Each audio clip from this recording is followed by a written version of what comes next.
Muy buenas noches, sean todos bienvenidos a esta transmisión en vivo de una tutoría de química. Esta noche vamos a tratar el tema de ácidos, sales y bases, el cual va a estar dirigido por mi compañera Angélica Rivera. Recuerden que todas las dudas que tengan pueden dejarlas en el formulario que se encuentra en la descripción. Asimismo, dudas que surjan durante la transmisión del video pueden hacerlas en el chat en vivo de YouTube, las cuales resolveremos tan pronto las veamos. Damos paso a la tutoría.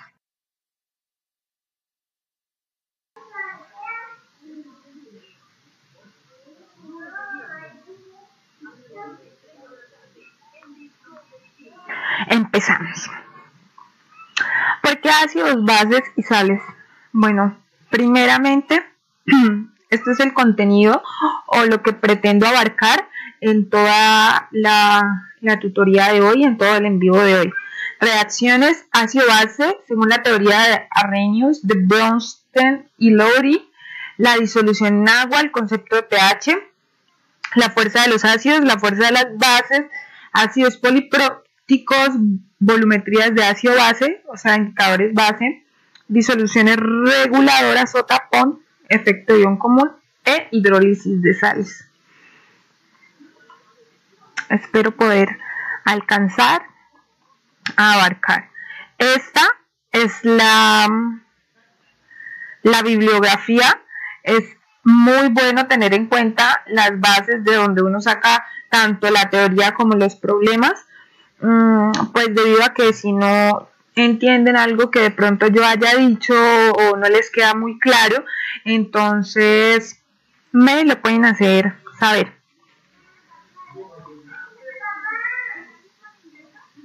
Listo. Bueno, páginas web de interés. Y empezamos.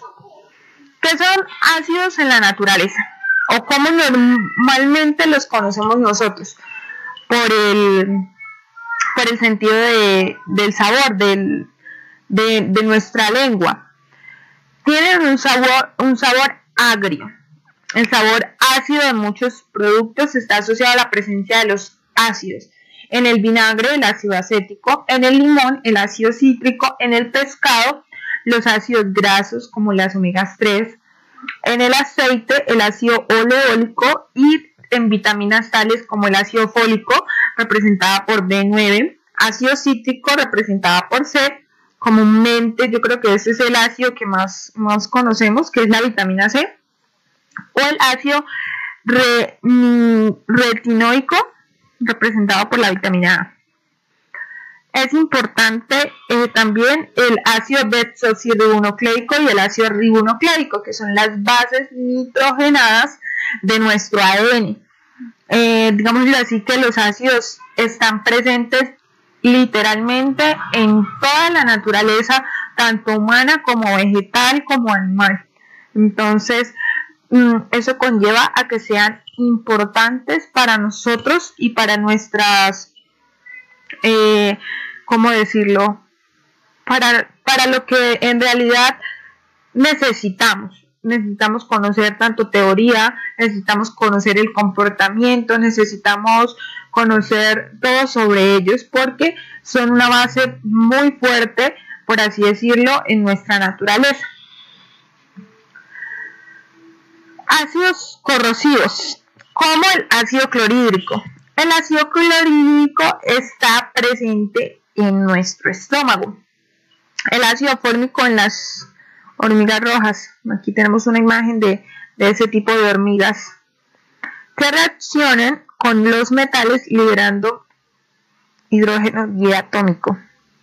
Entonces aquí podemos ver claramente un ejemplo de la reacción que ocurre con el ácido clorhídrico y el zinc, en donde nos da como resultado el cloruro de zinc, cloruro del metal, por así decirlo, y hidrógeno en gas.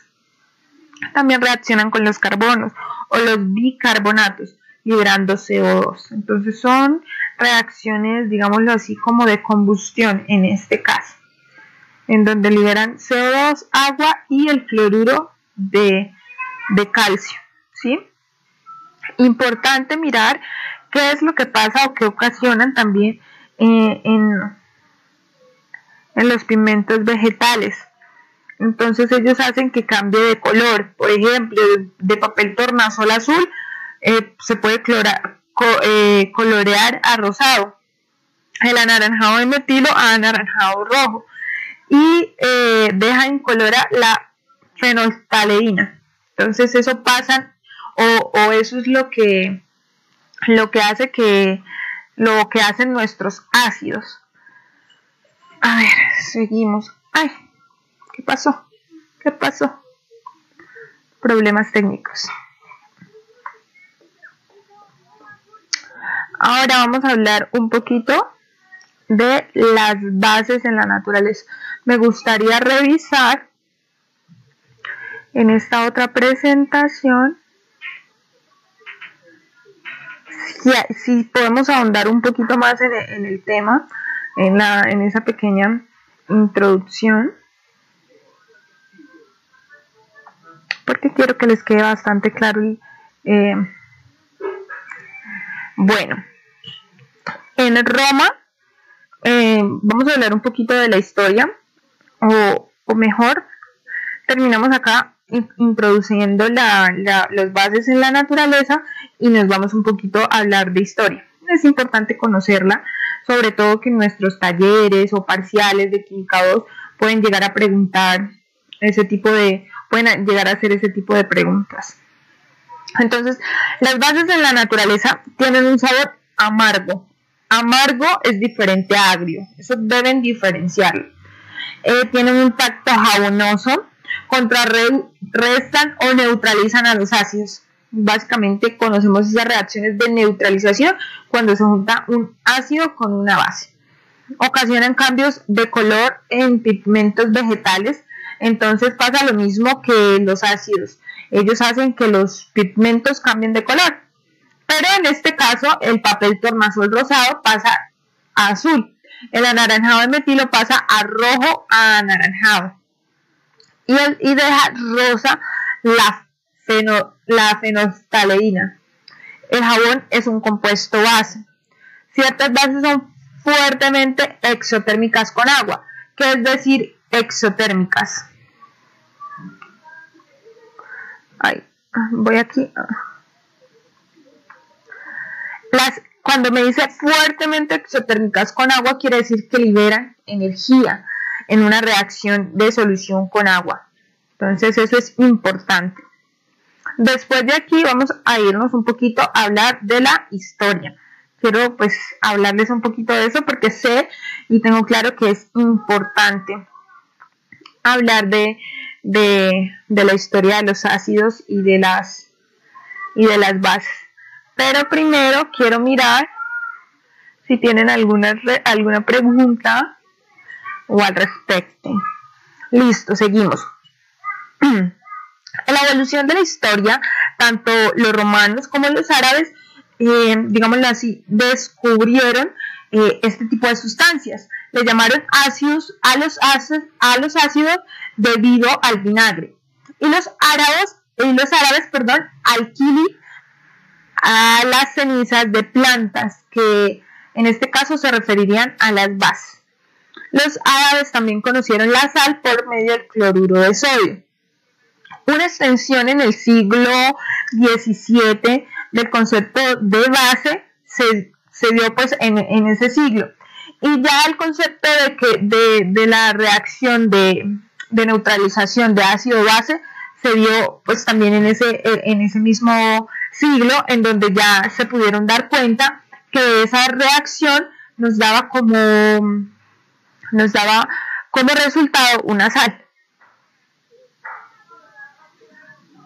No sé si estoy hablando un poquito duro. Bueno, si estoy hablando un poquito duro, me pueden avisar como por comentarios o algo así. Seguimos.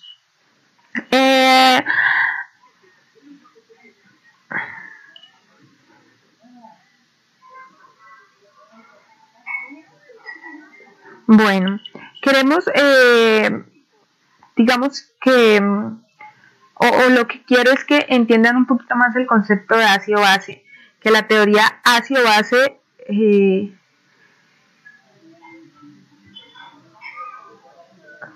no son las definiciones de lo que es un ácido o de lo que es una base, ¿sí?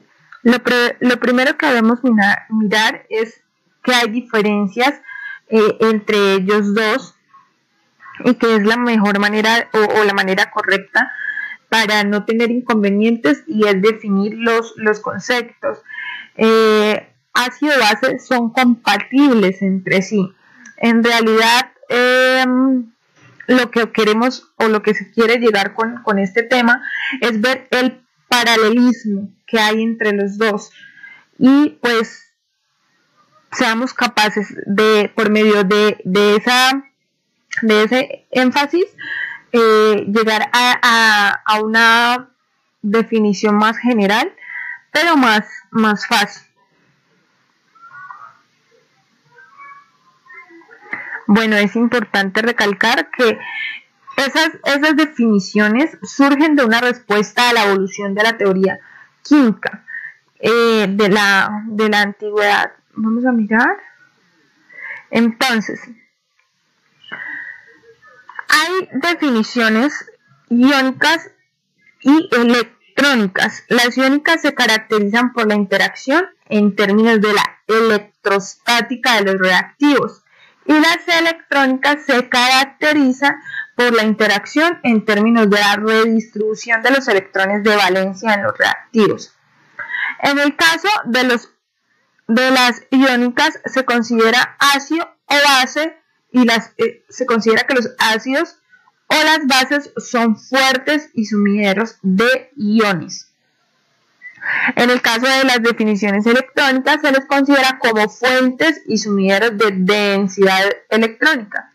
Entonces, digámoslo así, que tomando dos tipos de definiciones diferentes, voy a tener dos tipos de fuente o definición, tanto de la sustancia ácida como de la sustancia base.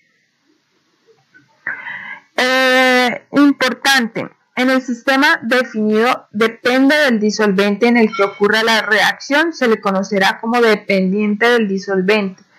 Es decir, que depende de cómo yo tenga mi reacción y cuál sea mi disolvente, y el comportamiento de este mismo se le conocerá como dependiente del disolvente. Si no, será independiente del comportamiento, si en el caso el comportamiento de la sustancia no tiene nada que ver contra qué es lo que se pone. Entonces voy a ir haciendo como en paralelo la explicación junto con esta presentación y con esta, digámoslo así, que para ya tener una teoría bastante fuerte, y cuando lleguemos al momento de hacer ejercicios no tengamos ningún tipo de duda o nos quede todo perfectamente claro. La definición de Arrhenius fue presentada en 1887 y surge de la teoría de disoluciones electrolíticas, ¿sí? En donde nos muestra que el ácido genera el ion H+ como uno de sus productos en la disociación en el agua, y la base en cambio genera el ion OH- como producto de la disociación en agua. En caso de una neutralización nos muestran la reacción comúnmente conocida como formación de agua, ¿sí? Para Arrhenius, ácido es cualquier compuesto que libera protones, y la base es cualquier compuesto que libera iones hidroxilo cuando se disuelven en agua. Entonces, acá nos muestra unos ejemplos de qué es lo que pasa en solución acuosa con el ácido clorhídrico, con el ácido nítrico y con el ácido sulfúrico. Entonces nos muestra ese comportamiento que tiene la molécula a liberar ese protón H+ y a dejar la otra parte como un ion con carga negativa, es decir, con comportamiento anión. Lo mismo pasa con las bases. Entonces lo que muestra en este caso con las bases es ese comportamiento que tiene el NaOH en solución acuosa, en donde nos muestra en una parte de la molécula que ha convertido en iones positivos cationes y la otra parte en los iones hidroxilo, ¿sí? Eso es básicamente lo que plantea Arrhenius. Sigamos mirando. Bueno,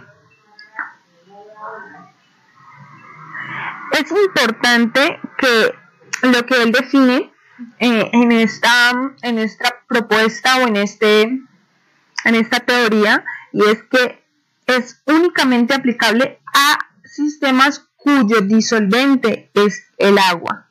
Entonces nos muestra en esta pequeña tablita la energía de neutralización para varios pares de ácido-base, es decir, la energía que obtenemos de hacer reaccionar estos ácidos con bases, ácidos fuertes con bases fuertes. Nos dan como tip o como teoría saber que todas deben ser una especie común en todas las disoluciones, que todas se deben a una especie común. Aquí nos muestra una reacción de neutralización, ya un poquito acá nos muestra, por ejemplo, en la tabla, la energía que yo necesito por kilojoules por mol. Entonces, acá ya está un poquito más explicada, por así decirlo, porque nos muestra exactamente qué es lo que sucede en una reacción de neutralización. Como podemos darnos cuenta, básicamente acá esto es el ácido y este es la base. Son ácidos y bases fuertes. ¿Qué pasa en este caso? Ocurre una reacción de neutralización en donde la combinación de iones H más y OH- dan lugar a una molécula de agua o a agua y los otros componentes a una sal. Siempre va a pasar. La teoría no consigue explicar qué pasa con el amoníaco. Es como, digámoslo así, no sé, una leve sección o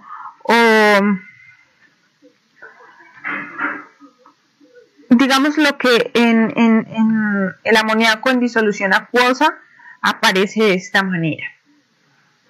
Es eso básicamente lo que sucede.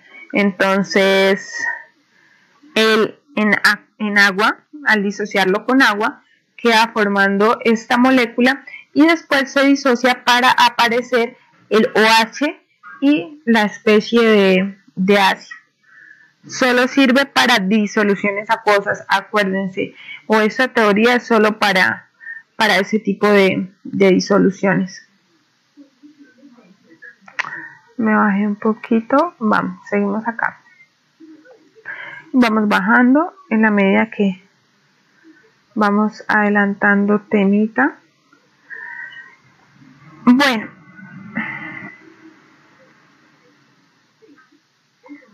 aquí hablamos del sistema disolvente. Este postulado fue elaborado entre 1905 y 1909, basado en que muchos disolventes sufren una reacción de autoionización, originando cationes y aniones de la misma manera en como ocurre con la reacción del agua. De la definición de Arrhenius, dicen que el ácido es el soluto que incrementa la concentración del catión característico del disolvente, y la base, en caso contrario, es el soluto que incrementa la concentración del anión característico del disolvente. Entonces, si en el postulado de Arrhenius no teníamos en cuenta que solo había un disolvente que era el agua, en este caso ya este postulado nos habla de ese disolvente que en general podemos mezclarlo con el ácido, y eso es lo que va a pasar, o se va a llamar ácido a esto que ocurre. Bueno, un poco así como de lo que sucede según el disolvente, ¿sí? Es lo que va a suceder, tanto el catión como el anión. Entonces, para que lo tengan un poquito claro. Y la tabla anterior son los protónicos, o sea, los que van a tender a comportarse más o digámoslo así, a tener esa tendencia a incrementar la concentración del protón, y estos van a ser los no protónicos. Entonces, esta es la tabla: disolvente, catión y anión, para que la tengan un poquito más clara. Este sistema disolvente para el agua se define como ese producto iónico a una reacción estándar de temperatura de 25 grados centígrados, y se da de la siguiente forma. Nos dice que esa concentración, nuestra constante va a ser 10 por menos 14, 10 a la menos 14. Estos, al tratarse de otros disolventes, digámoslo así, diferentes del agua, se hace de manera análoga, en donde esa concentración de ese disolvente va a ser igual a multiplicar las concentraciones del catión por las concentraciones del anión. De manera similar al agua, se puede generar escalas análogas del pH de px, o sea, digámoslo así, de cualquier protón o de cualquier catión que se esté tratando. De este modo se podrá construir lo que conocemos ahora como la escala de pH, a la que se llega básicamente en este tipo de reacciones, ¿sí? En donde nos muestra el pH de la solución, y el pH, que es básicamente el comportamiento al que tiende mi molécula. El comportamiento en el sentido de a qué va a tender a ser, a un ácido o a una base. Entonces, voy a bajar un poquito. Listo. En la tabla, como ustedes pueden ver, aparece sustancias para las cuales fueron calculados ese pH. ¿Qué pasa cuando se llega a la neutralidad y el K de la solución? Entonces, aquí miramos que es un pH de 0 a 4, de 0 a 13, de 0 a 14, de 0 a 20, de 0 a 29, con una neutralidad así, de esta manera. Si ustedes se dan cuenta, nuestra agua tiene un pH de 7.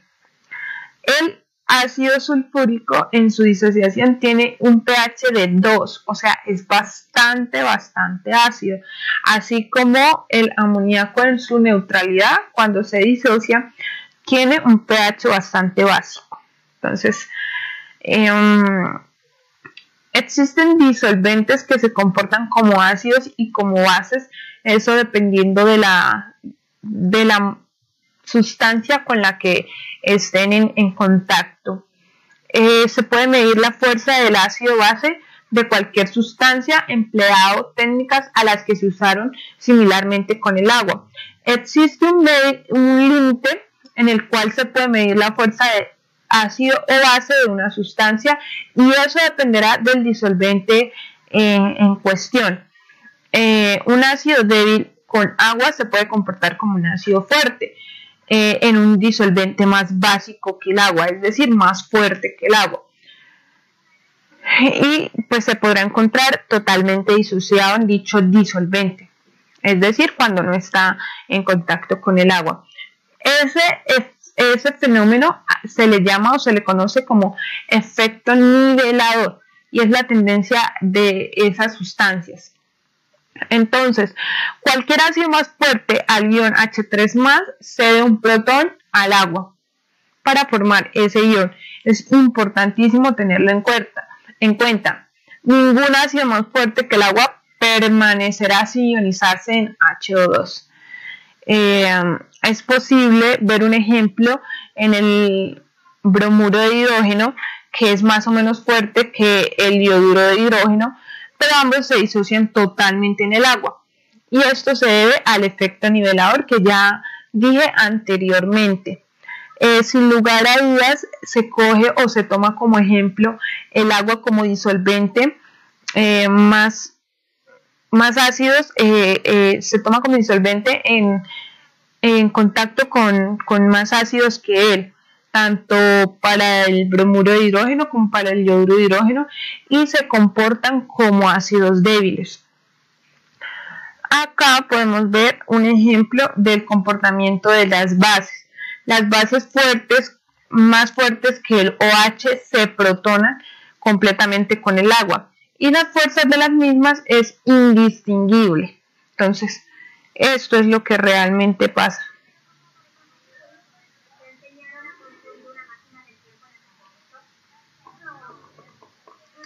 Entonces, como conclusión, podemos decir que todos aquellos que tienen un pK de ácido menor a 0, es decir, un K de ácido, una constante de acidez mayor a 1, son nivelados por el agua.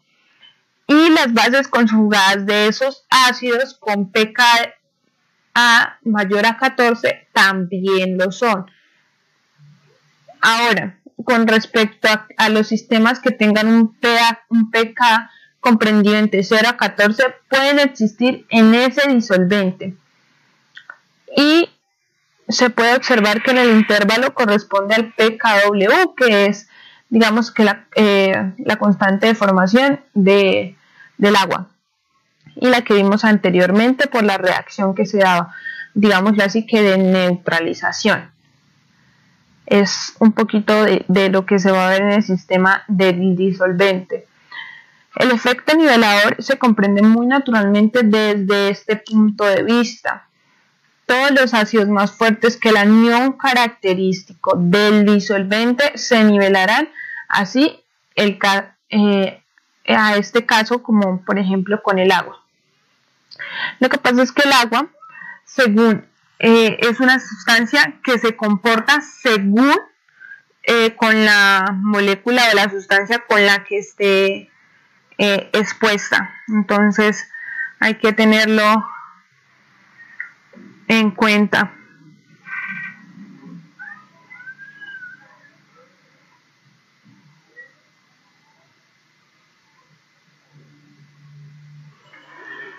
Listo, acá quiero que miren, que se tomen como un minutico para que miren el comportamiento de las sustancias con respecto al agua, qué es lo que pasa, cómo sucede esa ionización. Y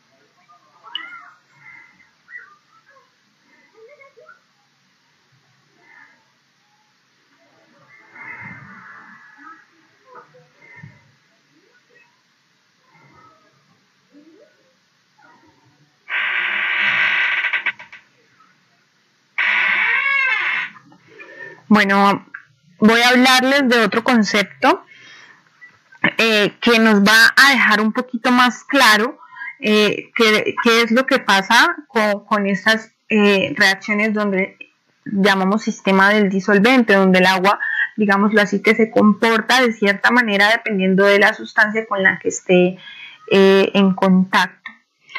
Según la teoría de Bronsted-Lowry, el ácido es cualquier compuesto que actúa como un donador de protones. Y la base sucede lo contrario, es cualquier compuesto que actúa como aceptor de protones.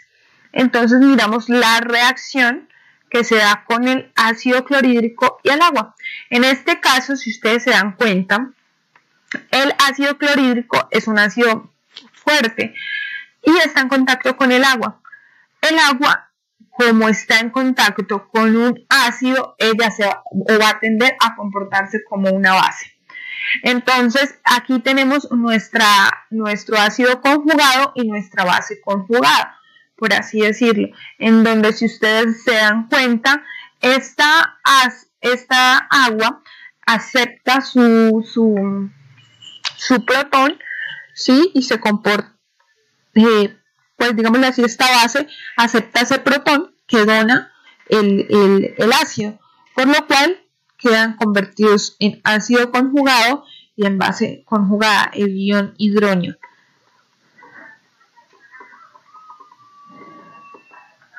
Bueno, esta fue la teoría desarrollada por Bronsted-Lowry, en donde aquí tenemos el caso contrario.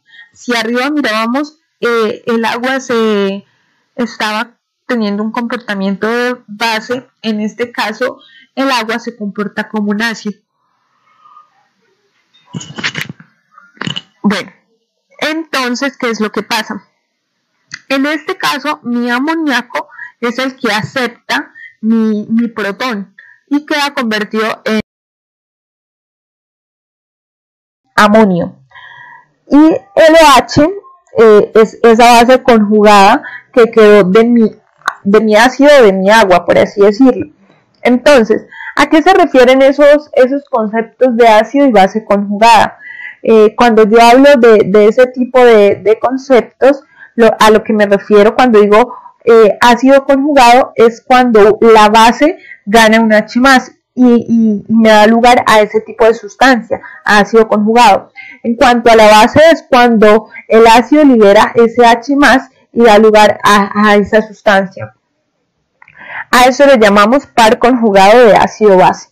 Entonces es importante tenerlo en cuenta. Miren, tómense un segundito para mirar qué es lo que pasa o cómo se da esa autoionización con el agua.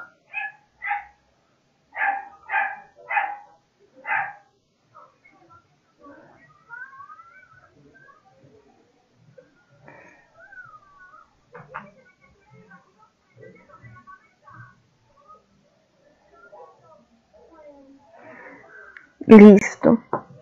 Ya después de mirar, primero quiero que anoten cualquier duda que tengan, cualquier pregunta, de pronto de algo que no entiendan, de pronto de cositas que se les dificulten de este tema, porque es un tema bastante complejo, en donde tiene mucha teoría y digámoslo así que no es tan clara a simple vista, que solo ya después de que se estudió la teoría bien, se tienen claros los conceptos, podemos decir que hay una idea clara, que hay algo, digámoslo así, que viene especificado.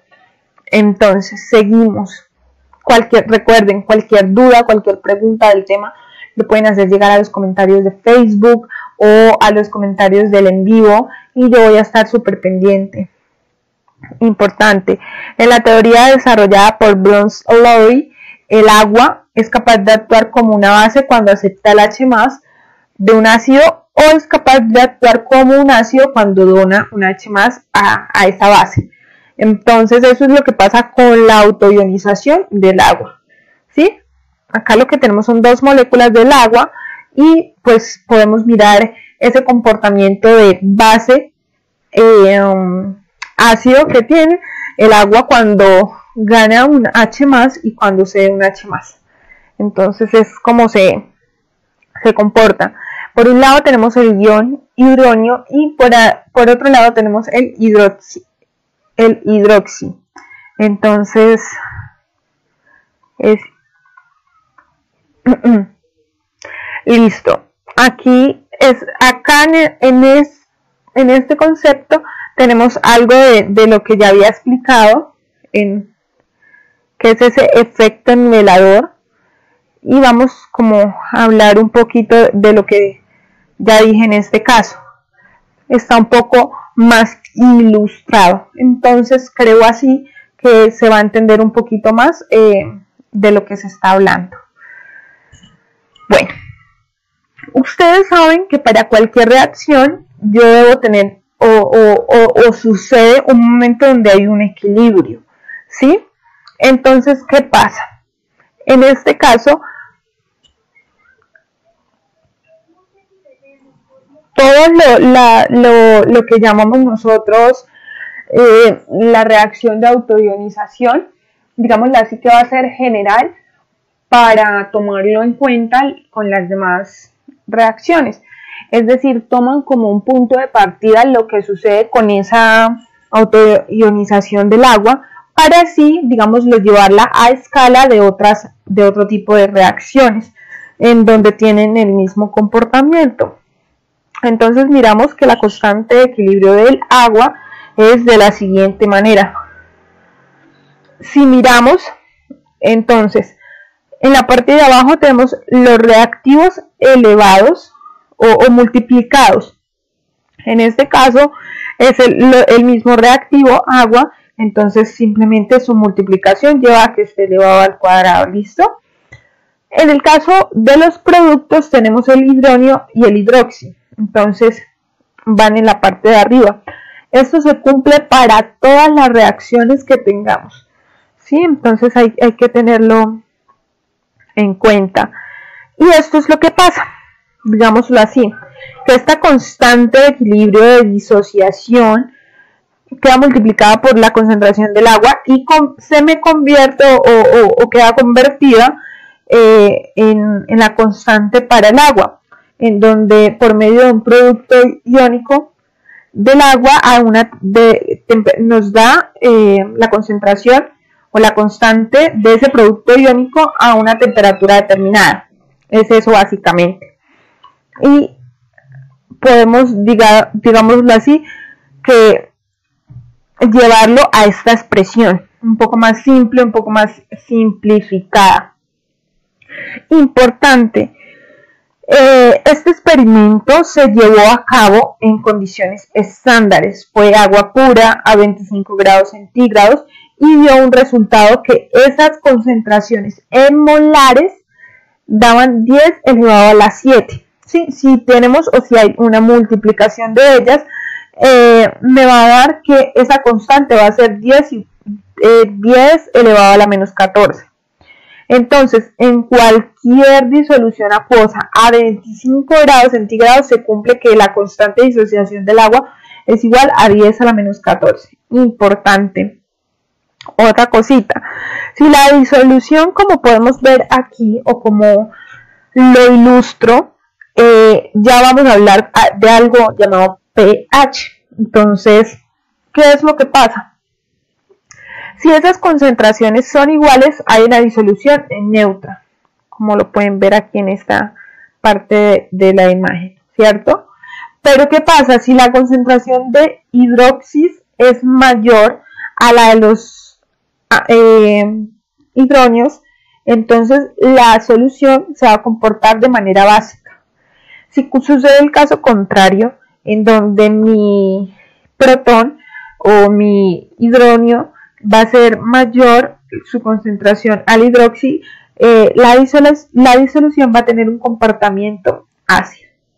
Entonces, no sé, si quieren le pueden sacar una fotico, si están tomando apuntes, tips o algo así por el estilo, pueden, digámoslo así, que hacerlo de manera rápida. Voy a dejar unos segunditos para que lo tomen, para que se den cuenta de qué es lo que está sucediendo.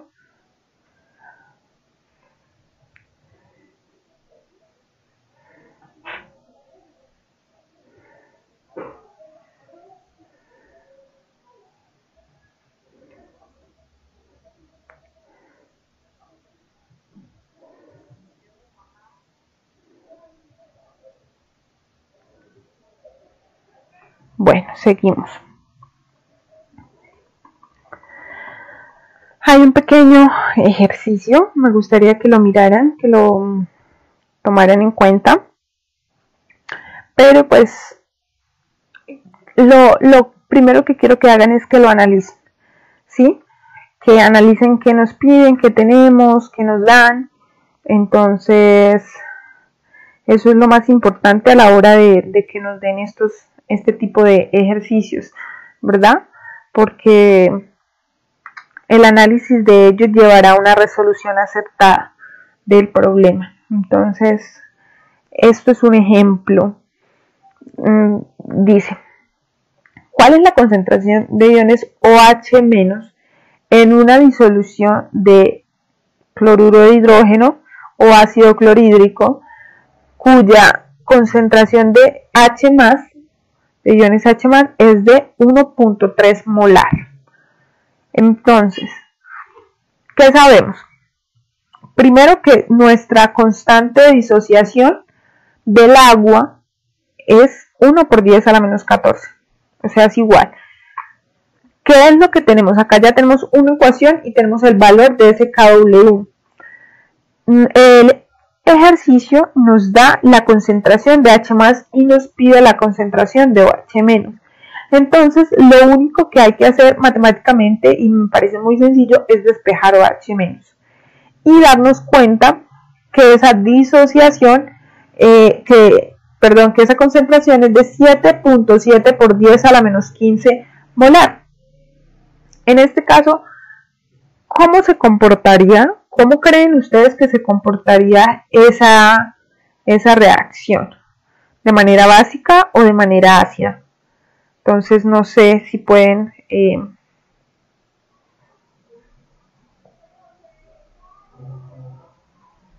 si ustedes se dan cuenta, en el análisis, este número es muchísimo más pequeño que la concentración del H+. Entonces, mirando o guiándonos por lo que yo acabo de decir, esto es una disolución ácida. Tiene ese comportamiento ácido debido al comparar las concentraciones de OH- con la de OH+, con la de H+, perdón. Ahora, vamos a hablar de algo importante, muy importante cuando hablamos de ácido-base, y es el concepto de pH. Entonces, ¿qué pasa con mi concepto de pH? En cualquier disolución acuosa a 25 grados centígrados, ya les dije, se cumple que nuestra KW es de 10 a la menos 14. Entonces eso hay que tenerlo muy presente. Es importante, cuando hablamos del pH, hablamos de esta ecuación que está dada por el menos logaritmo de la concentración del protón. Pero digámoslo así, que simultáneamente se da otro concepto que es llamado el pOH. Cuando yo hablo de pOH, me están hablando del menos logaritmo de la concentración del OH. Importante, el pOH no es igual al pH, pero la suma de ellos dos me debe dar igual a 14. Entonces, si yo tengo el pOH y sé que es igual a 14, puedo tener el pH.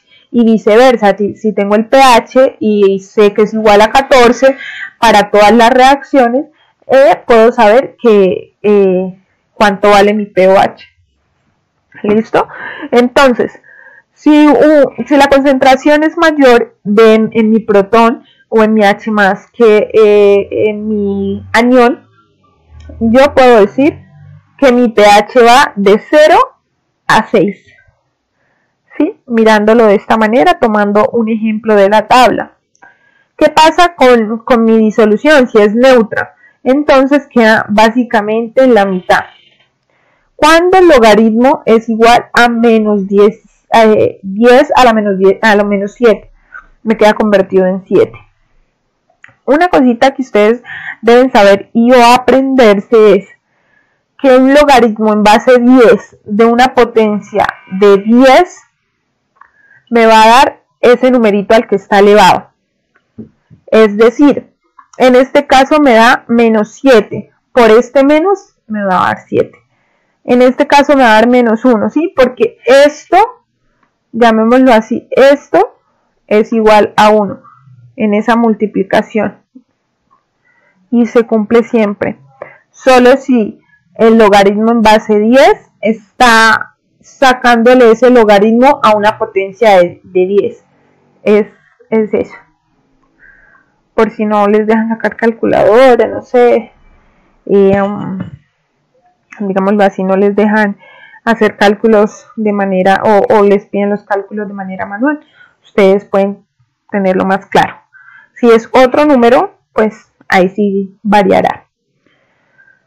La medida de pH. pH-metros. pH-metros, supongo.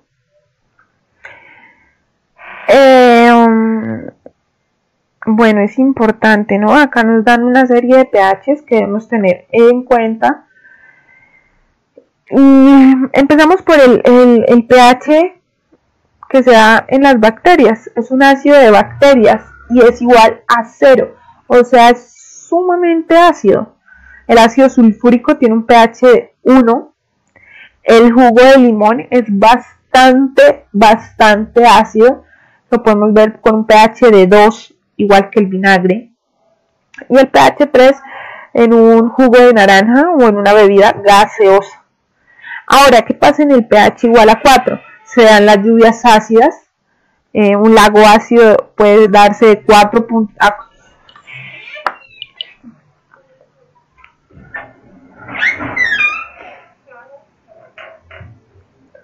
se puede dar en un pH de 4.5, al igual que la lluvia ácida en un pH de 4.2 a 4.4. Es importante tener en cuenta que en un pH de 4.2 se mueren cualquier tipo de pez. En un pH de 5.5 se mueren todos los huevos de una rana, de renacuajos, de cangrejos de río y de efímeras en un pH de 5.5. El pH de las bananas está dado entre 5 a 5.3 y de lo que llamamos una lluvia limpia, o sea, una lluvia en condiciones normales, se da en un pH de 5.6.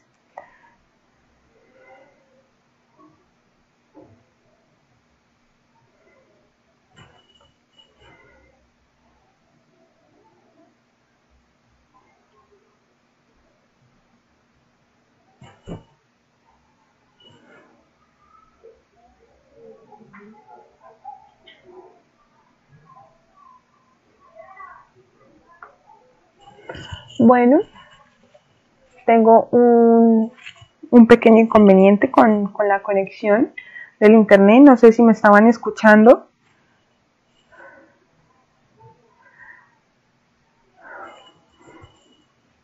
Ya en un momento sigo explicándoles qué es lo que sucede.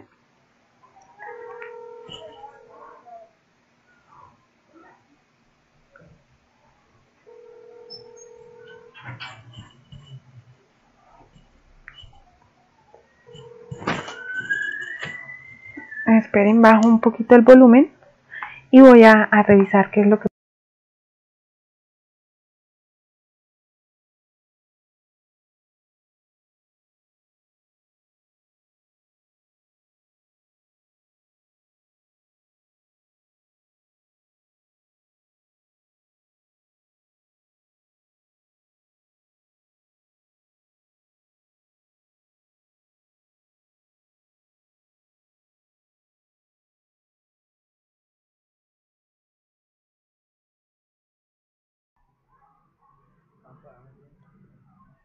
Seguimos.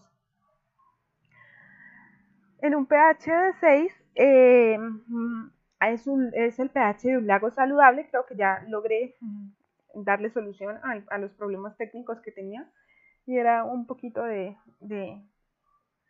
ruido y de conexión en el internet.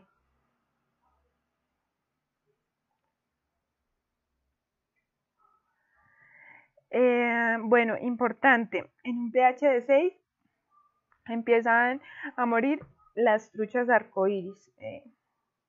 Porque esos datos, digamos, son datos importantes, son datos que se dan en la naturaleza, son datos que nos pueden ayudar en algún tipo de pregunta, en algún tipo de taller, ¿vale? El pH neutro, que es el de agua pura, el agua de mar está en un pH de 8, el bicarbonato de soda en un pH de 9, y bueno, digamos que en un pH muy básico es un pH 14, limpiador de líquido para desagües.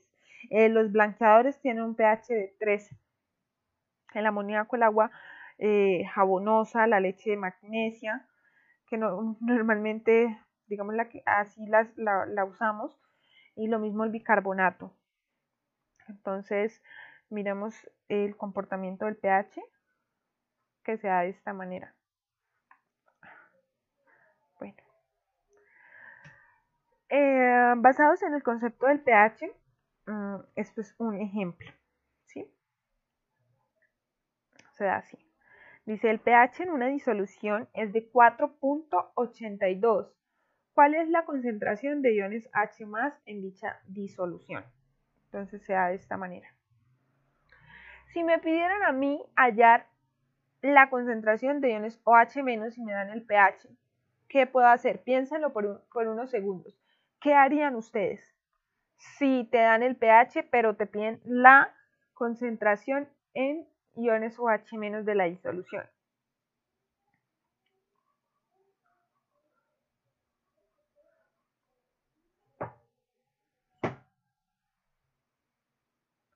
Yo empezaría o yo haría, sacaría mi pOH, que es el que me indica qué es lo que sucede con mi concentración de OH- de este pH, lo resto con menos 14 y me va a dar el pOH. Y básicamente de mi pOH digo que menos el logaritmo de OH y elevo ese resultado a la 10 y me va a dar la concentración de OH. Si fuese el caso de que me pidieran OH dando pH. Y miren, ustedes acá pueden mirar, básicamente lo que nos piden o nos preguntan es la concentración de H+, y se da de esta manera. Es mucho más fácil, más reducida. Ya sabemos que la fórmula del pH es de esta manera, simplemente elevamos a la potencia el pH para quitar este logaritmo y nos da así.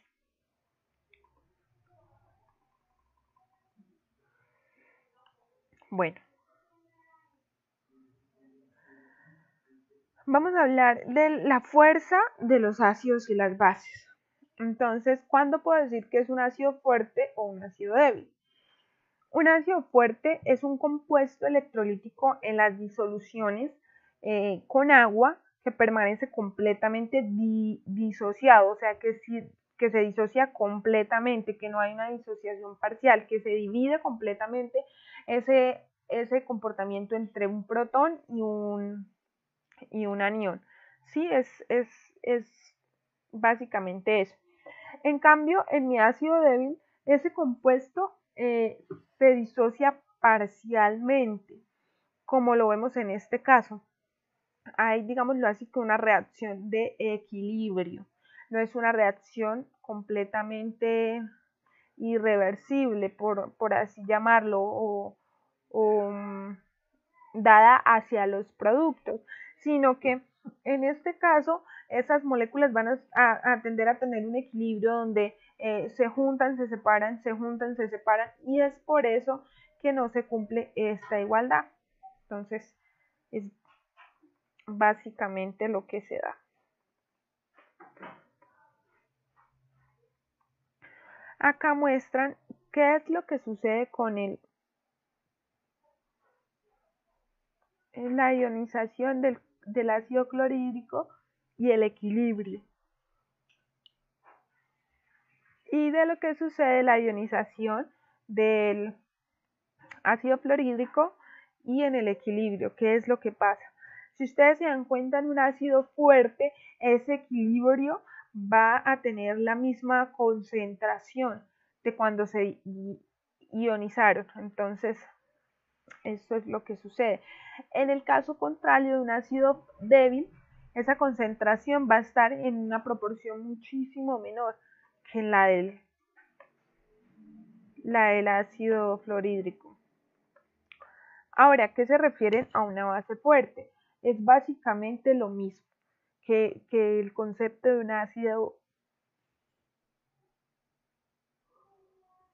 un ácido fuerte.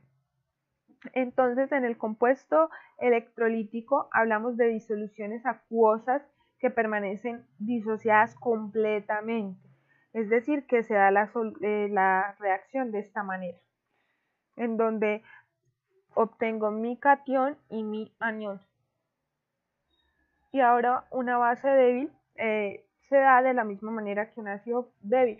Se disocian parcialmente, es decir, va a existir un equilibrio, digámoslo así, en donde no va a haber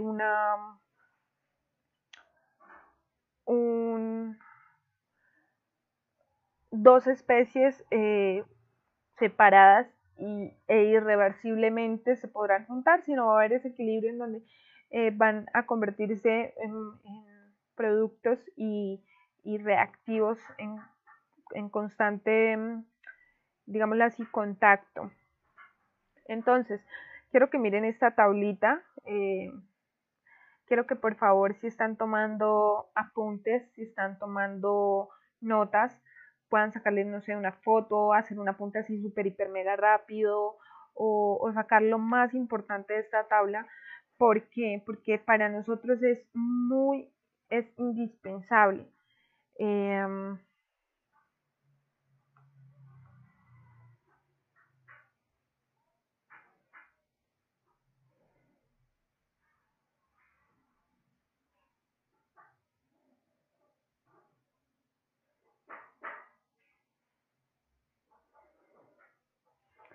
Para nosotros es indispensable las, tener muy claro cuáles son los ácidos fuertes, digamos, que más se usan y las bases fuertes que más se usan, porque así muchas veces vamos a lograr entender el comportamiento de una reacción con solo ver los reactivos. Entonces eso es importante. Entre los más fuertes tenemos el clorhídrico, el sulfúrico, el nítrico. Entre los más débiles, por así decirlo, tenemos el ácido carbónico, el ácido fosfórico, el amonio. Y acá en esta parte que dice, pues que son como inegibles, por así decirlo, tenemos el hidrógeno. Esta es la capacidad de dar ese H+, y esta es la capacidad de recibirlo. Eso es lo que nos ilustra esta gráfica, donde tenemos a los más débiles y digamos a los más fuertes. Si ustedes se dan cuenta, ellos cambian o aumentan inversamente. La fuerza del ácido aumenta de para arriba y de la fuerza básica aumenta de para abajo. Entre los más fuertes tenemos a el OH, hidróxido de litio, de sodio, potasio, de cesio, de calcio, estroncio, de bario. Y entre los ácidos más fuertes tenemos el ácido clorhídrico, el sulfúrico, el nítrico, el clórico, el perclórico, el iodídrico. Listo.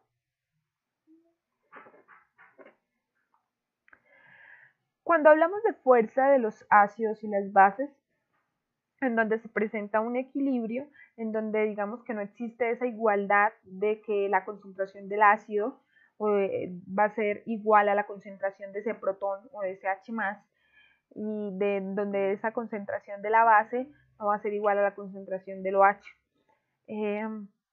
Es importante, digámoslo así, saber que como no se cumple cuando hay un ácido débil o una base débil, va a haber o va a existir una constante de disociación para ese equilibrio. La mayoría de ácidos y bases son compuestos electrolíticos débiles que se disocian parcialmente. Ponemos como ejemplo de la disociación de ácido-base débil del agua, ¿sí? Entonces, ¿qué es lo que hacemos? Mirar esa constante de disociación dada a una temperatura. Es importante, importantísimo saber que esa constante depende de la concentración tanto de mis productos como de mis reactivos y de la temperatura. Digamos que esas son las variables independientes. Si no está variable dependiente, es esa constante. Entonces hay que tenerlo en cuenta. Bueno, acá dan un ejemplo de lo que sucede con la base conjugada y el ácido débil, que este es el ácido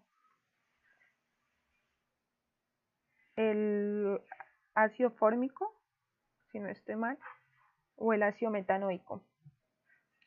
En contacto con el agua, él me va a formar esa base conjugada fuerte y ese hidrógeno. Entonces, ¿qué es lo que pasa? Yo voy a tener la constante de acidez y la constante disociación de la base. ¿Por qué? Porque sucede que ocurre como en varias etapas. En la primera etapa necesito una constante de acidez y en la segunda etapa una constante de basicidad, porque esta base conjugada fuerte, si yo la vuelvo a mezclar con agua, se va a convertir o me va a dar como resultado un OH- y de nuevo va a volver a ese ácido. Entonces, si multiplicamos esas dos constantes, nos da igual a la del agua, ¿sí? A esa KW. Entonces, eso es como un ejemplito, como para que vean ilustremente o para que se ilustre de lo que sucede con esas reacciones por etapas. De pronto, ahorita en este tema no las usemos mucho, pero lo que es en las reacciones reguladoras o de tampón van a usarse bastante.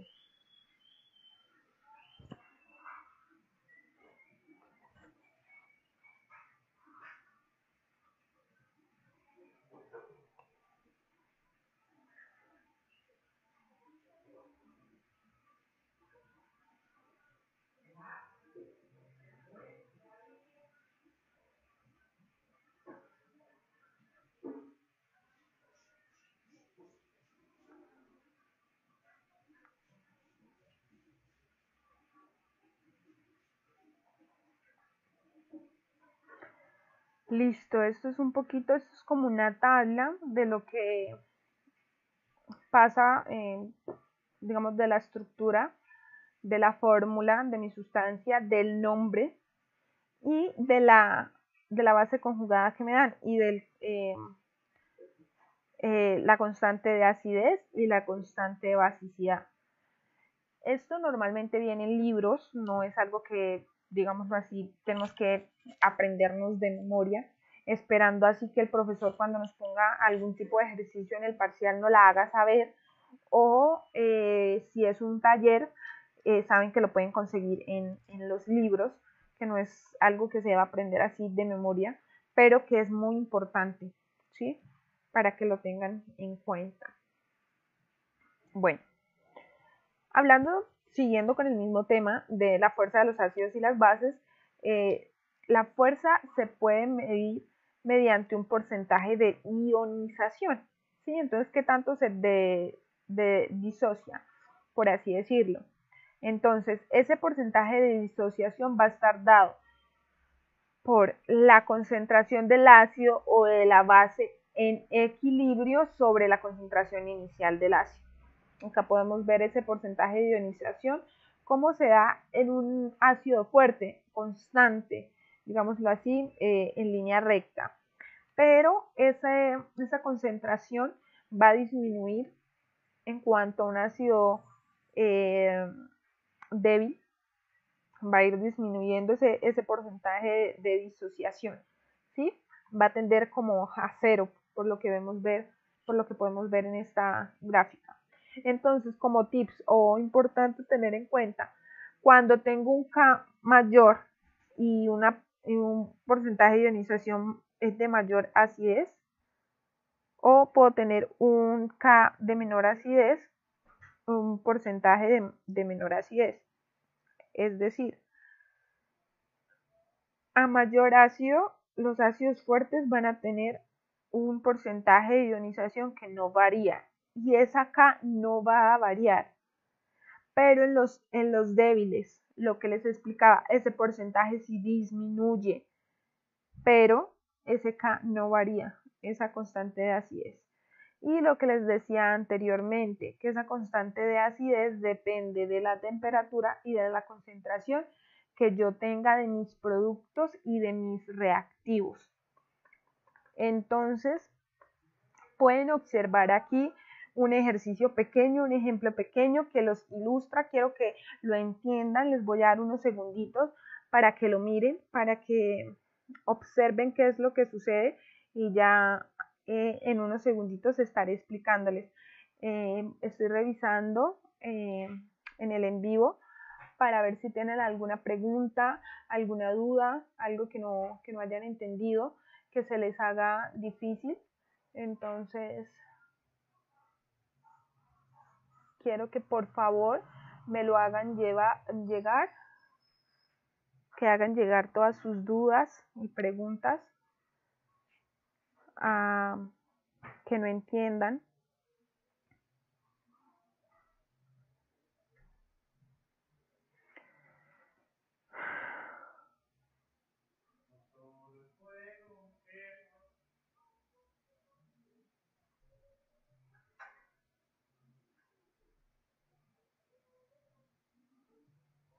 ¿Listo?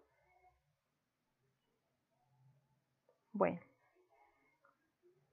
acá me preguntan cuál es el pH de la disociación a 0.5 molar de el ácido clorhídrico a 25 o el fluoruro de hidrógeno a 25 grados centígrados. Entonces, primero sabemos que es un ácido débil. Segundo, que su disociación al ser ácido débil es parcial, por lo cual va a haber un equilibrio. Entonces debe haber, para hallar ese pH, por así decirlo, debe haber una comparación entre el inicial, el cambio y lo que sucedió a la hora del equilibrio, que es, digamos así, que lo que nos interesa. Entonces, tenemos que en un inicio esa concentración es de 0.5 molar. No tenemos nada de productos al inicio, entonces por eso es 0, 0. ¿Qué pasa cuando hay un cambio? Cuando empieza a hacerse la disociación. Digamos que esa concentración empieza a disminuir. ¿Por qué disminuye? Porque se está convirtiendo en productos. Y esa X aumenta porque va a aumentar la producción de mis productos. Ahora, es importante tener en cuenta lo que sucede en el equilibrio. ¿Y qué sucede en ese equilibrio? Es básicamente sumar, ¿sí? Lo que sucedió en el inicial y en el cambio, se suman normalmente. Entonces, mi constante de acidez aparece en el equilibrio, ¿sí? En donde hay ese equilibrio es donde aparece mi constante de acidez. Como ya les había dicho, esa constante de acidez tiene un valor ya dado, ¿sí? Teóricamente, conceptualmente, y estaba dado por la razón entre la multiplicación de los productos sobre la multiplicación de los reactivos. Entonces está planteada esta ecuación. Debemos hallar ese X. ¿Y por qué ese X? Ya les explicaré un poco menor. Es importante tener en cuenta como una suposición o una, ¿cómo les digo? Algo que podemos hacer, ¿sí? Decimos que cuando mi K de acidez es mucho menor a 1, yo puedo inferir que esa X va a tender a 0. ¿Por qué? Porque es muy pequeña. Entonces, mi respuesta va a ser 0.50. Eso sí y solo si mi constante de acidez o basicidad son muy pequeñas. Entonces, en este caso, despejamos simplemente mi X al cuadrado. Lo que les decía o bueno, a lo que yo voy es, ¿por qué hacemos esta inferencia? ¿Sí? Porque cuando desarrollemos la ecuación nos va a dar una ecuación cuadrática, ¿sí? Y digámoslo así, que no nos sirve. Entonces, ¿qué sucede? Nosotros hacemos esa suposición para quitarle ese nivel y convertirla en una ecuación cúbica, ¿sí? Entonces ahí simplemente despejamos y nos da que un X puede ser más o menos 0.019. ¿Pero por qué elegimos la positiva y no la negativa? Porque no hay concentraciones negativas, a menos de que fuera una razón de cambio, pero en este caso no lo es. Entonces es una concentración positiva. ¿Y qué es una relación de cambio? Cuando nos estén hablando de cuánto disminuye mi concentración o cuánto aumenta mi concentración en el tiempo. Si ustedes se dan cuenta, ahí yo ya puedo manejar, digámoslo así, que signos. Sí, disminuye cuando está en signo negativo y aumenta cuando está en signo positivo con respecto al tiempo. Pero en este caso, al igual que unidades como el volumen, no pueden ser negativos, la concentración tampoco. ¿Listo? Entonces esas concentraciones son iguales. ¿Quién me lo dice? Aquí esto. Esto es igual a X y esto es igual a X. Importante, muchachos. Si acá fuese un número y acá igual o acá, eso se estaría multiplicando esas X. Importante. La estequiometría de la reacción es algo que debemos tener muy en cuenta. Y pues ahí tenemos ya básicamente la concentración de mi hidrógeno, de mi hidrógeno o de mi protón H+. Y para hallar el pH sabemos que es menos el logaritmo de esa concentración, lo cual me va a dar 1.72. ¿Sí? Aquí hallamos la concentración de H+, que es de esta manera. Entonces, tenemos la respuesta. Un análisis más detallado del punto es que cuando la X sea menos del 5% del valor de la concentración inicial, la aproximación es correcta. Es decir, la aproximación que nosotros hicimos aquí, en este caso, sabemos o la podemos mirar si nos quedó bien dividiendo la X que hallamos sobre la concentración inicial y multiplicándola por 100. Si nos da menor a 5, de una sabemos que esa aproximación está bien. Si nos diera mayor, no podemos hacer esa aproximación y tendríamos que mirar ya mucho más adentro si nos...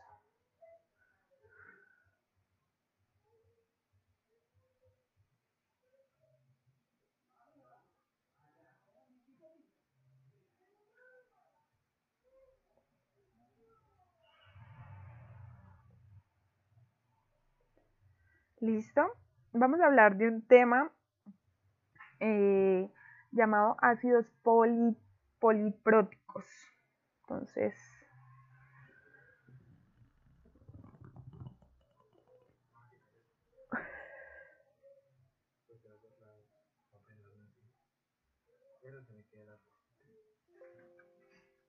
bueno, como pueden mirar, se me está acabando la batería.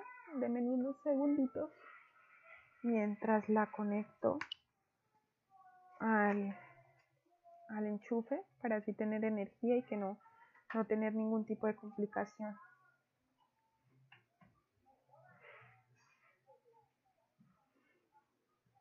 Espérenme un momento para que no se escuche nada.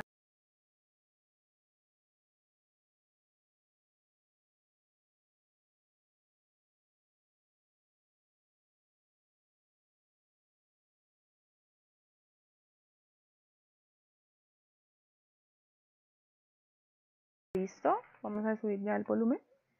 Ya pude hacer como lo que debía hacer. Listo. Ahora, ¿qué pasa con los ácidos que tienen más de un H+ en la composición? O sea, ¿qué sucede? Digámoslo así, que cuando la disociación de mi ácido, también mi base conjugada va a tener un H+. Y es a lo que yo les decía que iba a ser importante. Voy a subir un poquito para que lo recuerden. No, aquí. En este caso, se dieron cuenta que nuestro ácido tenía más de una disociación o más de una etapa, por así decirlo, en esa disociación. Ahí. Dios, ¿qué pasó? Baje más. Aquí, voy aquí. Entonces, mis ácidos polipróticos, lo que sucede es que su disociación ocurre en más de una etapa. Sí, se da en 2 etapas básicamente. Entonces voy a tener 2 constantes de acidez. Entonces, en este caso, podemos observar que la constante de acidez 1 es mayor a la constante de acidez 2, por lo cual el ácido, va a ser un ácido más débil que este. Importante. Y este compuesto, el carbonato, el ion carbonato va a ser una base más fuerte que el ácido carbónico o carbonato, no sé muy bien. Bueno, lo interesante o lo importante es que el ácido carbónico puede actuar como un ácido diprótico y el ion carbonato puede actuar como una base diprótica. Entonces, ¿a qué vamos con eso? Que esa base me da como resultado un ácido conjugado y ese ácido conjugado que se comporta como una base en presencia de agua me puede dar este ácido. Es básicamente volver a lo que teníamos arriba, hacer una reacción reversa. ¿Sí? Es devolver esa reacción y nos va a dar la comparación entre la multiplicación de las dos constantes de acidez, que debe ser igual a la constante del agua en cuanto a las constantes de acidez y de basicidad. Entonces,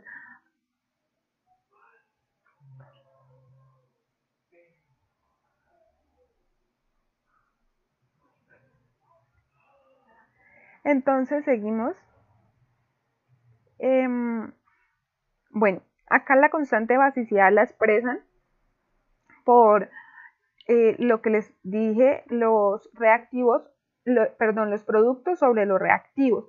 Pero ¿quién es mi reactivo? Porque está, digámoslo así, que expresado por mi constante de acidez 2 y la constante del agua. ¿Sí? Es básicamente, y eso es lo que hacen, digámoslo así, en este caso. Si despejamos la constante del agua, va a quedar esa multiplicación que se da inversa. La constante de basicidad 1 va a ser multiplicada por la constante de acidez 2 y de manera igual la constante de basicidad 2 va a ser igual a la constante de acidez 1. Y es esto lo que se presenta, digámoslo así, que en mi reacción. Entonces, si ustedes se dan cuenta, esa va a ser mi constante de acidez, pero ya en este caso mi ácido, entre comillas, se va a comportar como una base al unirse con el hidrógeno y por eso va a tener su constante de basicidad. Lo mismo pasa con la otra ecuación. Entonces, esto es una tablita, como les digo, aparece en los libros, las pueden buscar en los apéndices y habla de los ácidos polipróticos. Entonces, aquí está de mejor manera ilustrado lo que sucede con el nombre, la fórmula, la estructura, la constante de acidez del ácido sulfúrico es muy grande, pero de basicidad es muy pequeña. Es eso básicamente lo que ilustra estas tablitas. Como les dije, las pueden conseguir en los libros, en los apéndices de los libros. Es importante saberlas a la hora de desarrollar este tipo de ejercicios para tener claro el concepto, para tener claro lo que sucede con los componentes al estar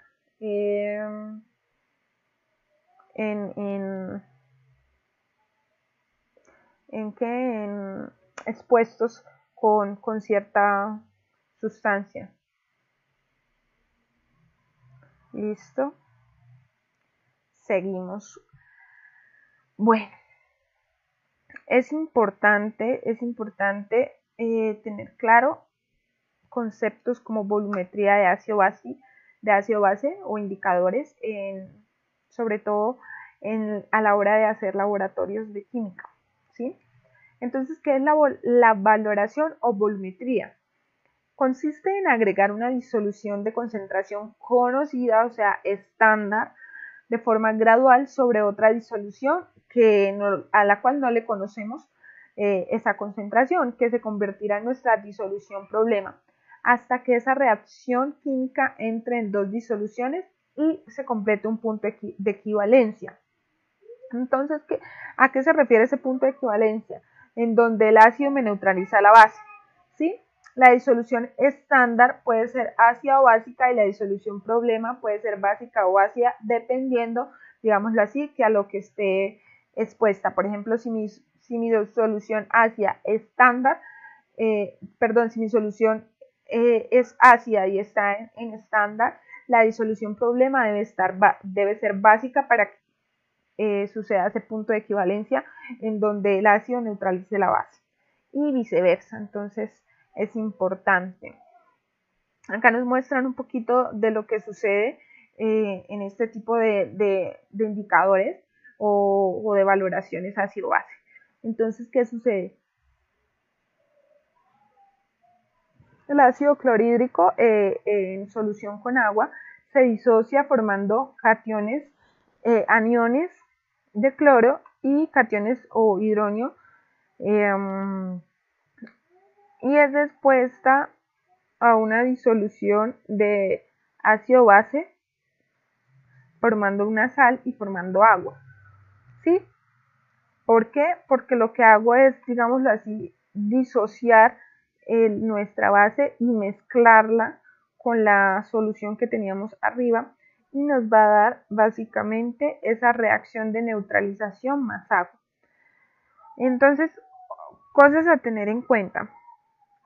Si se trata de ácidos y bases monopróticas, o sea, y la relación es 1 molar de ácido reacciona con 1 mol de base y se cumple que el volumen de ácido por la molaridad del ácido va a ser igual al volumen de la base por la molaridad de la base. Si se, digámoslo así, se cumple que es 1 mol de ácido, lo que va a hacer es que las moles del ácido van a ser igual a las moles de la base. ¿Sí? Ustedes saben que la molaridad es igual a los moles del soluto sobre los sobre los litros de la solución. Y acá el volumen de la base va a ser el volumen de esa solución. Entonces se van y a 1 molar me da igual que los moles son igual a los moles. Bueno, esto es lo que ilustra básicamente lo que pasa con este tipo de reacciones. Llegan a un punto de equivalencia en donde se neutraliza ese pH y, digámoslo así, en conjunto mi ácido va aumentando hasta llegar a este punto de equivalencia y mi base va disminuyendo. ¿Por qué? Porque, digámoslo acá, ya lo estamos hablando en el momento en que está sucediendo la mezcla. Como sucede de manera gradual a escala micro, diría yo, en donde está sucediendo como este tipo de cambios, ya lo podemos ver o lo podemos ilustrar de esta manera. Entonces el punto de equivalencia, en este caso, mi pH va a estar de esta manera, neutro. Se consideran 3 tipos de neutralizaciones. Es importante saber cuáles. Cuando un ácido fuerte se mezcla con una base fuerte, se obtiene una sal neutra.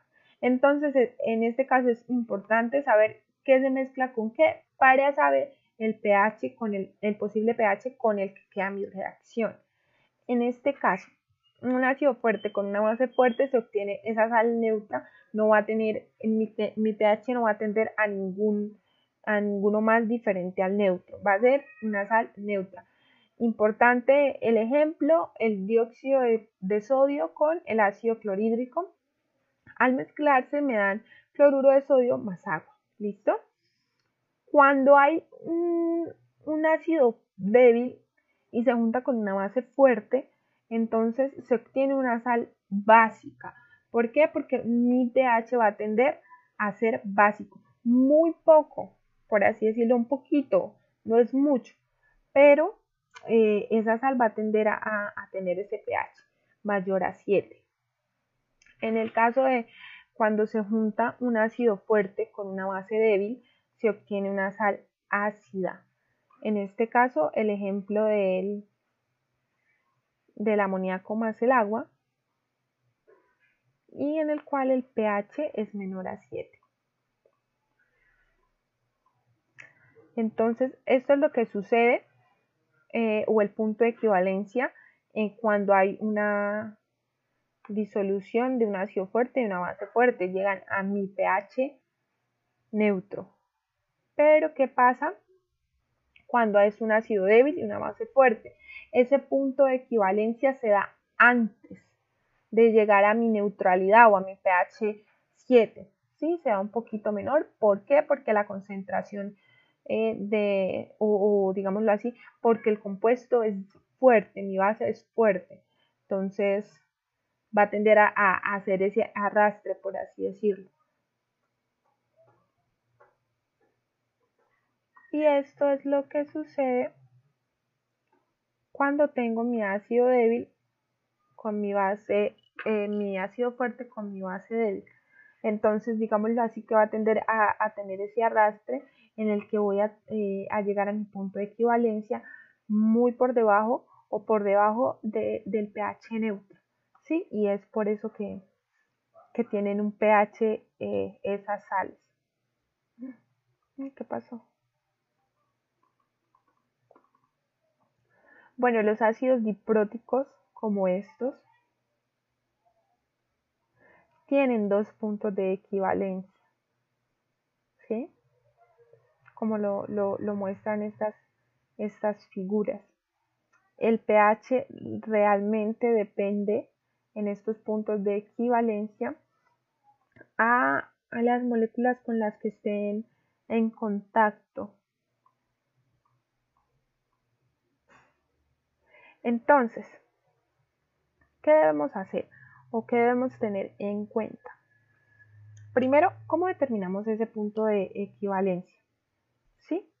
Hay que recordar que el punto de equivalencia es igual a los moles del H+, y estos moles deben ser igual a los moles de OH-. Lo que les decía, que las concentraciones deben ser iguales o se da porque a una reacción 1 molar se cumple esto.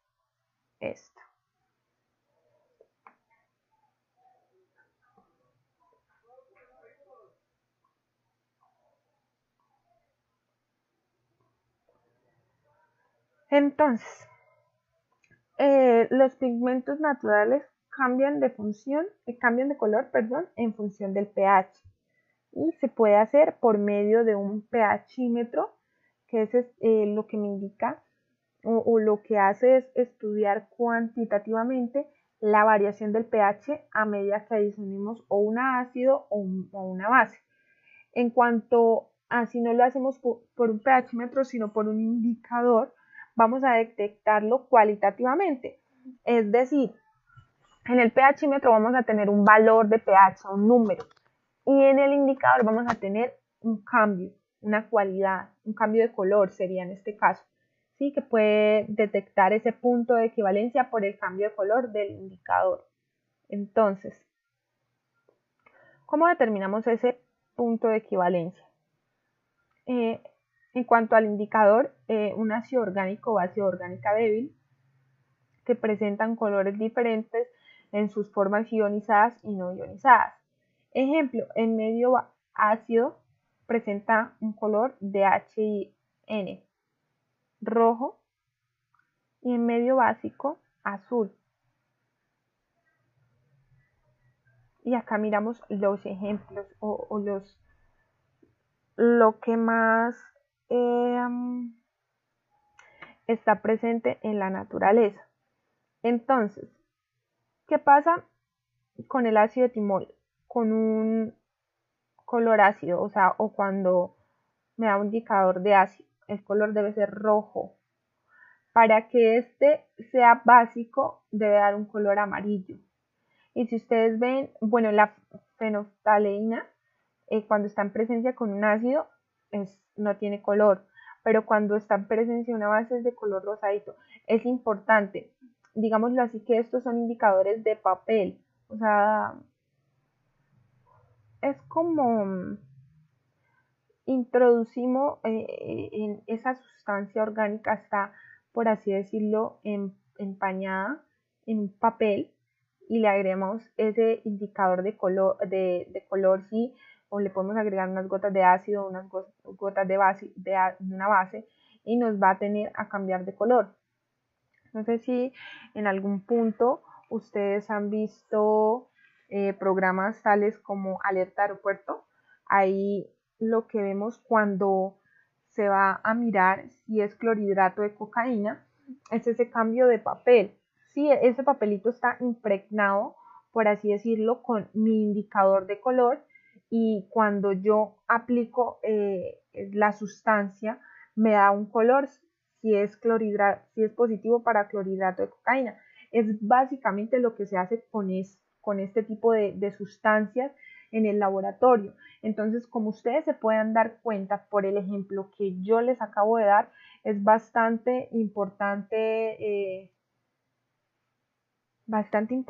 en nuestra vida diaria, en la industria, ¿sí? Entonces, el indicador debe cambiar de color en el intervalo en el que la pendiente de la valoración es máxima, es decir, cuando empieza a predominar la forma básica o ácida en el caso de esa valoración que se dé respectivamente.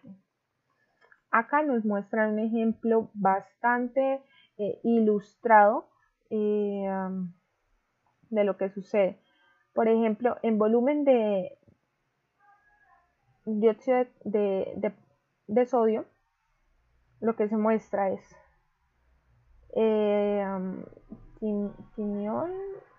timol azul. Entonces, con un pH 2 se comporta como rojo. Aquí en este pH me indica que es azul. El metilo rojo, la fenolftaleína, cuando está en un pH más ácido, y acá cuando está en un pH más básico, que es el rosa, igual en el metilo rojo cuando está en un pH ácido es rojo, pero cuando está en uno más ácido es amarillo. Entonces es importante tener en cuenta.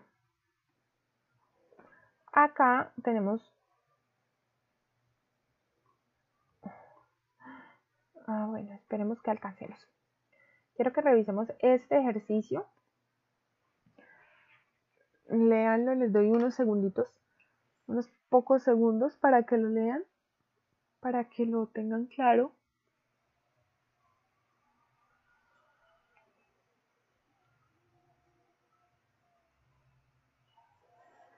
Entonces tenemos que 100 mililitros de una disolución a 0,10 molar de, y ese es ácido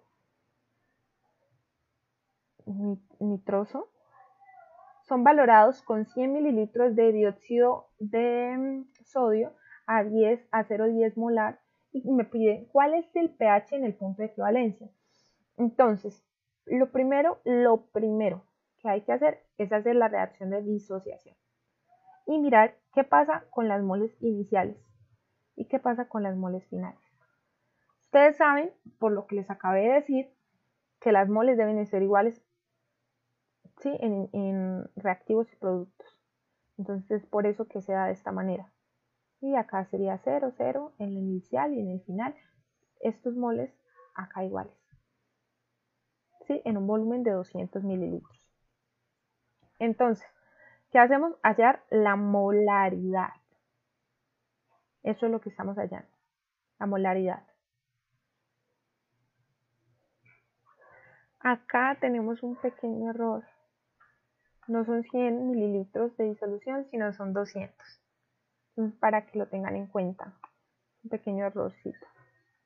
Entonces, tenemos que mirar qué sucede en esa disociación, por así decirlo, con agua, en el inicio y el cambio al final. Acuérdense que el equilibrio es el que me da a mí, o por el cual yo puedo realizar los cálculos. O sea, yo no puedo realizar los cálculos por el inicio ni por el cambio, sino en el equilibrio, ¿sí? Eso es importante.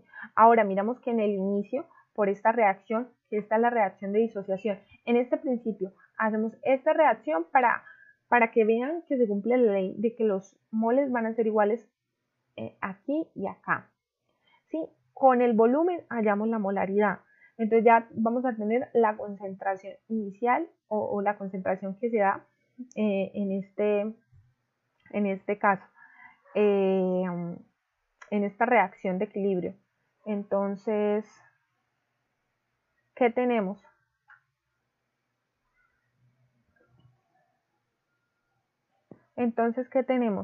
En el cambio, en el inicio, van a haber 0.05 molar.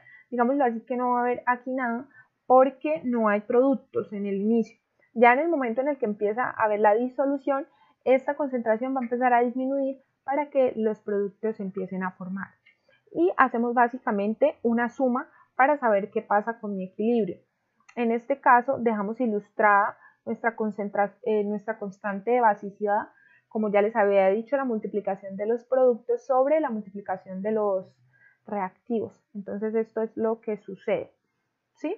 Despejamos X, hacemos nuestra aproximación, como ya les dije, para que no nos dé una cúbica, sino nos dé una cuadrática y hallamos la concentración de nuestro OH-. Con nuestro OH- hallamos nuestro pOH. Y con ese pOH y sabiendo que pOH más pH es igual a 14, simplemente le restamos 14 a ese pOH y vamos a tener el pH. En este caso, el punto de equivalencia se va a dar en un pH de 8.02, lo cual va a decir que ese punto de equivalencia se da en un pH básico, no en un pH neutro. Bueno, no sé si alcance a dar todo lo que falta. Espero que sí. Seguimos. Nuestras disoluciones reguladoras o de tapón. Es una disolución reguladora o amortiguada o tapón o efecto buffer cuando hay una disolución de un ácido débil y su sal o de una base débil y su sal. ¿Qué pasa con este tipo de disoluciones? Lo que hace es que es capaz de mantener el pH a pesar de agregar pequeñas cantidades de un ácido o base fuertes. ¿Qué se quiere conseguir con este tipo de disoluciones? Llevarlas un poquito más a la neutralidad, pero muy poco. O sea, digámoslo así, mantener ese pH a pesar de que se agrega o de que se entra en contacto con una molécula, una sustancia de ácido fuerte o base fuerte, un electrolito fuerte, por así decirlo. Entonces, tenemos acá el ejemplo de si mezclamos cantidades molares semejantes de la sal de ácido metanoico y el ácido metanoico. Entonces, lo que hago es, en un medio acuoso, disocio ese ácido débil y a su vez su sal. Entonces, ¿qué pasa en esa disociación? Ocurre el efecto de ion común. Entonces, si se añade el ácido fuerte a esa disolución de tapón, el pH no va a variar mientras quede de esta manera. Y si se añade una base a esa disolución, el pH no varía mientras quede de esta manera. ¿Sí? Entonces, digámoslo así, que nuestro pH ya no va a ser lo que acostumbramos a decir, que el pH es igual a menos logaritmo de la concentración del H+. No.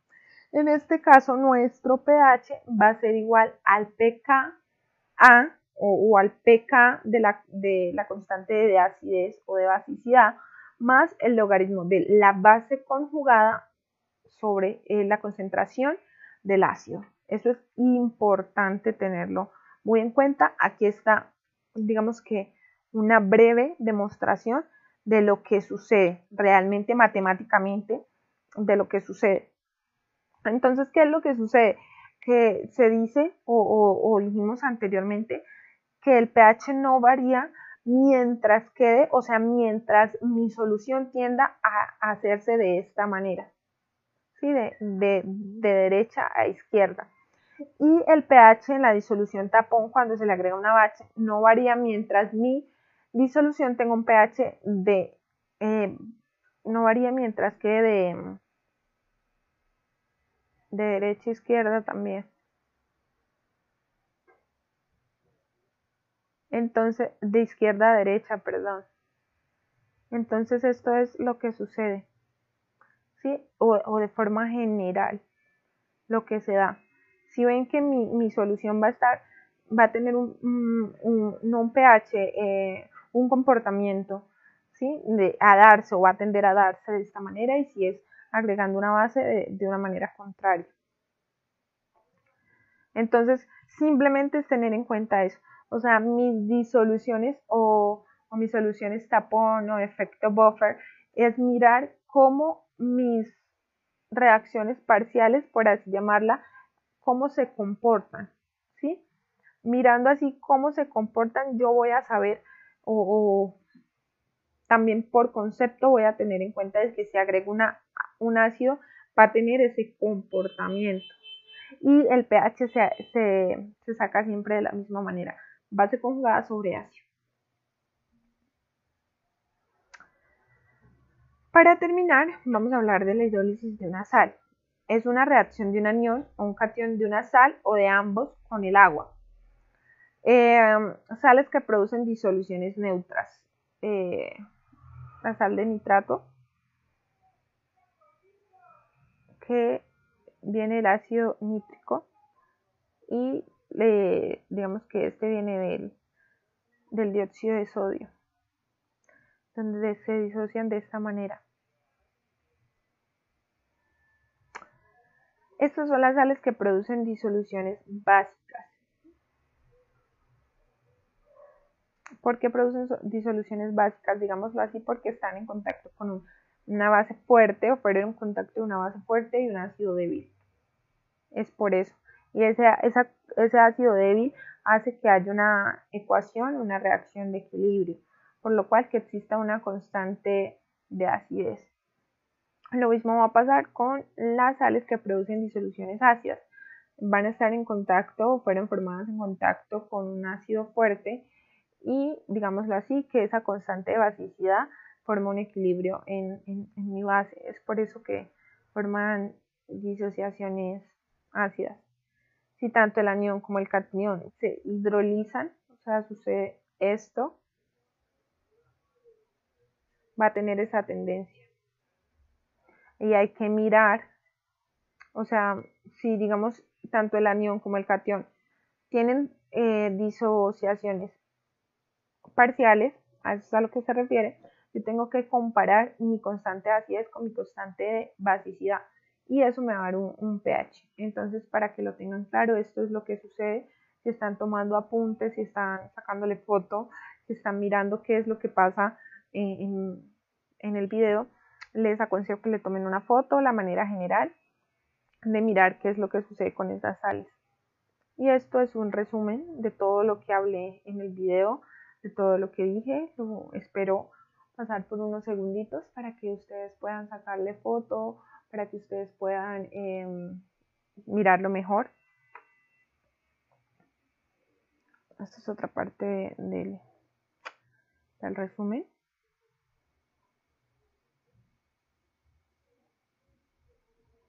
Y bueno, esto fue todo por hoy. Espero este video les sirva mucho, sea de educativo, sea de mucho aprendizaje para ustedes. Pues nada, cualquier duda, cualquier inquietud, pueden dejarlo en los comentarios. Nosotros estamos muy pendientes. Pueden también dejarlo en nuestros portales o en nuestras redes sociales, en SEAWIS, en Facebook o en Google Forms por medio de nuestro correo.